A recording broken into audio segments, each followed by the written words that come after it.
আসসালামু আলাইকুম। আজকে আমরা মাইক্রোসফট অফিস ওয়ার্ড 2007-এর ইন্টারফেসগুলো দেখব। পরিচিতি আমরা হব মাইক্রোসফট ওয়ার্ড সম্পর্কে। তো আমি নতুন একটি মাইক্রোসফট ওয়ার্ড 2007 ওপেন করতেছি। এই যে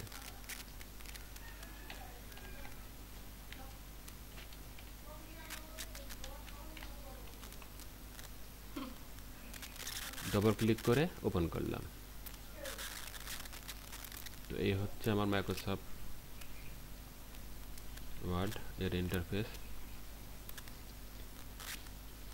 আচ্ছা, আমরা প্রথমে দেখতে পাচ্ছি এখানে একটা আইকন, এইটাকে বলে অফিস বাটন। অফিস বাটনের উপর ক্লিক করলে এই যে অনেকগুলো অপশন পাবো। নিউ মানে নতুন মাইক্রোসফট অফিস ওপেন হবে। ওপেন মানে আগে লেখা আছে সেটা ওপেন করা। সেভ মানে সেভ করা। সেভ অ্যাজ মানে নতুন নাম দিয়ে সেভ করা। তারপর প্রিন্ট ইত্যাদি কাজগুলো হয়। তারপর এখানে দেওয়া আছে কি সেভ বাটন। এখানে লিখলাম, লেখার পরে কিবোর্ড থেকে কন্ট্রোল এস, হ্যাঁ,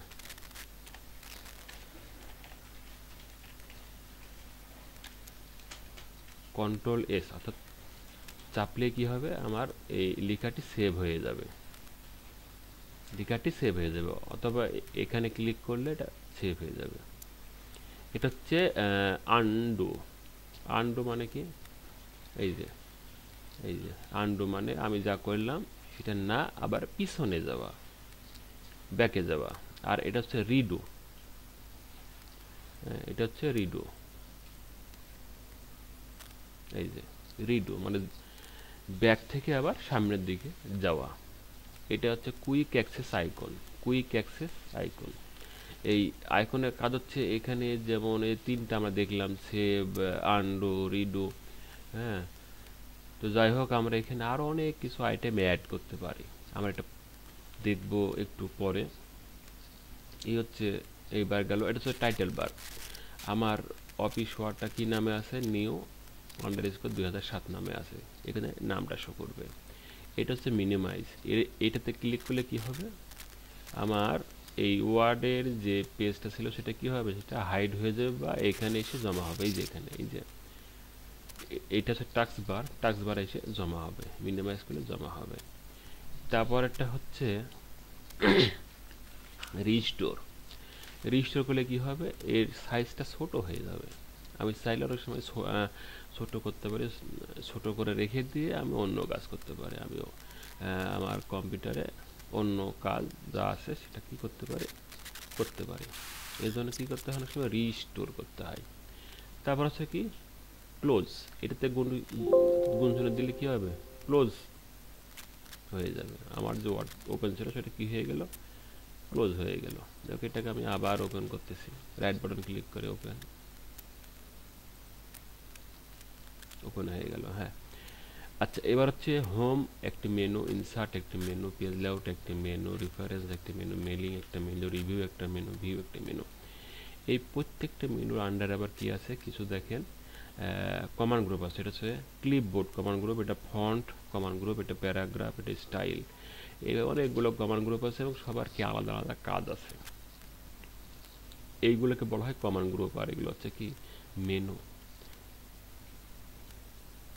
আচ্ছা, এবার আমরা ডান দিকে একটু যাই। এই যে ডান দিকে নিচের দিকে দেখতে পাবো এখানে কি পেজ লেআউট দেওয়া আছে। তারপরটা দেওয়া আছে কি ফুল স্ক্রিন রিডিং। যে ক্লিক করলে কি হবে, ফুল স্ক্রিন হয়ে গেল। আমি আবার ব্যাকে যাব। ব্যাকে যাওয়ার জন্য কি করতে হবে, ক্লোজ। এই যে ক্লোজ আছে না এখানে, এই ক্লোজে ক্লিক করতে হবে। করলাম, আবার ব্যাকে চলে আসলাম। তারপর হচ্ছে ওয়েব লেআউট। আমি ক্লিক করলাম, ওয়েব লেআউট ক্লিক করলে কি হলো, ফুল স্ক্রিন হয়ে গেল, একেবারে বড় পর্দা হয়ে গেল। আচ্ছা, তারপরটা কি আছে, অর আউটলাইন। আউটলাইনে ক্লিক করলাম, আমি দেখতে পাচ্ছি আমার স্ক্রিনটা আরও একটু চেঞ্জ হয়ে গেল। আমি আবার ব্যাকে যাচ্ছি। তারপর দেওয়া আছে ড্রাফট। আচ্ছা, তারপরে দেখেন দেওয়া আছে এখানে পার্সেন্ট দেওয়া আছে 130%। এটাকে আপনারা বাড়াইতে পারেন, সমস্যা নেই। বাড়াতে বাড়তে 500% করে দিলাম। লেখাটা কত বড় হয়ে গেল। তো সবসময় 100% রাখাটাই ভালো, 100%। আমি এটা প্লাস আইকনে ক্লিক করতে পারি, মাইনাস আইকনে ক্লিক করতে পারি। প্লাসে ক্লিক করলে পরে বড় হবে, জুম ইন হবে, মাইনাসে ক্লিক করলে কি হবে, জুম আউট হবে।